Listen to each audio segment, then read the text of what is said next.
Olá pessoal, sejam bem-vindos ao canal Resumos Legais. Se você ainda não é inscrito, inscreva-se aqui para que você acompanhe os vídeos que eu vou postando diariamente. Na aula de hoje nós vamos falar sobre divisão e coordenação dos poderes da República. Inicialmente, a concepção de função ela veio de Aristóteles. Para ele, o poder tinha três funções básicas: editar normas, aplicar essas normas e julgar. Essas eram as funções para ele. Porém, na visão dele, todo esse poder se concentrava na mão de uma só pessoa, que era do soberano. Nós vamos lembrar lá das aulas anteriores, quando eu falei sobre o Estado absolutista. Veio Montesquieu e ele confirmou a existência dessas três funções: edição de normas, aplicação de normas e julgamento, que é a função jurisdicional. Porém, ao invés de concentrar todo esse poder nas mãos do soberano, ele dividiu em três poderes que eram distintos entre si. Eram órgãos distintos e autônomos entre si. Então, ele pegou a teoria de Aristóteles e ela aprimorou, vamos dizer assim. Já os estados modernos pegaram essas mesmas funções do Montesquieu e aprimoraram mais uma vez. Por quê? Na concepção do Montesquieu, os poderes eram distintos e autônomos entre si, mas bem separados mesmo. Enquanto os estados modernos tinham a concepção de que havia uma interpenetração desses poderes. Eu trouxe para vocês aqui um quadro do professor Pedro Lenza, que vai mostrar mais ou menos essa questão da interpenetração entre os poderes. Na visão, por esse quadro aqui, por essa concepção dos estados modernos, existe sim o poder dividido em órgãos: legislativo, executivo e o judiciário. Cada um tem a sua função típica, porém, eles exercem também uma função atípica, que é a parte, que é o momento em que vai haver a interpenetração dos poderes. Vamos lá analisar esse quadro. O órgão legislativo, a função típica dele é legislar, fiscalizar de forma contábil, financeira, orçamentária, patrimônio e patrimonial do Poder Executivo. Porém, ele também exerce sua função atípica de natureza executiva quando ele vai dispor sobre a organização, provendo cargos, concedendo férias, licenças a servidores. Aí ele já está exercendo uma função atípica de natureza executiva. Mas também o legislativo exerce função atípica de natureza jurisdicional, quando o Senado julga o presidente da República nos crimes de responsabilidade, lá no artigo 52, inciso 1º da nossa Constituição.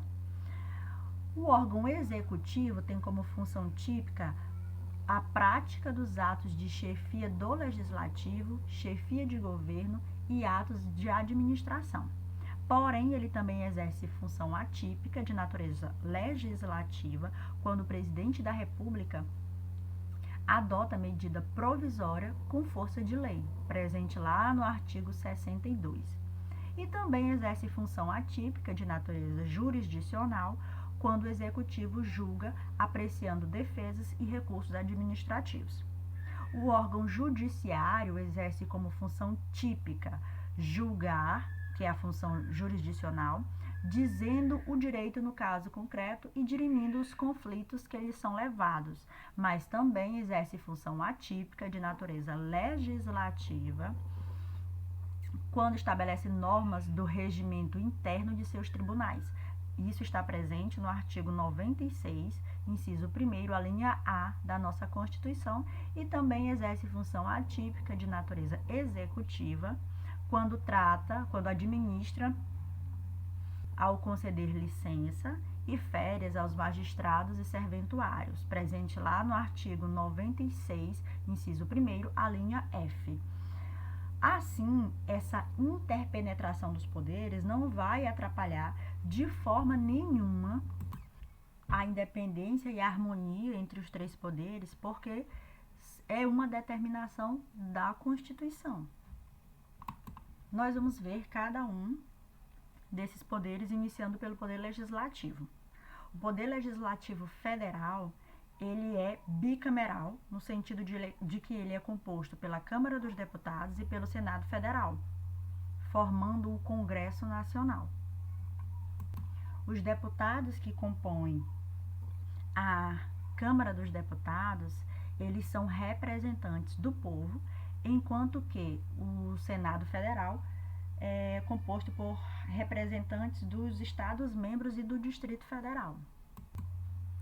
Os deputados são eleitos pelo sistema proporcional, enquanto que os senadores são eleitos pelo sistema majoritário. Ainda não há um território nacional, mas caso venha a haver, o território nacional vai eleger no máximo 4 deputados e nenhum senador.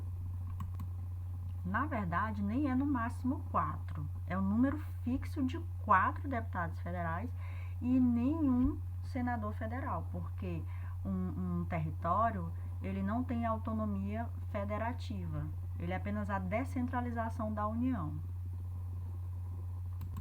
E as atribuições do Congresso Nacional estão elencadas no artigo 48 e 49 da nossa Constituição, sendo que no 48 ele vai tratar das atribuições do Congresso Nacional que dependem de sanção presidencial e no 49 trata de matérias de competência exclusiva do Congresso Nacional que não necessitam de manifestação do presidente da República. Em relação ao Poder Legislativo Estadual, ele se manifesta de forma unicameral e é denominado de Assembleia Legislativa. E a Constituição vai tratar do número, da quantidade de deputados estaduais que vai ter em cada estado. A Constituição diz assim no seu artigo 27, o número de deputados à Assembleia Legislativa corresponderá ao triplo da representação do Estado na Câmara dos Deputados.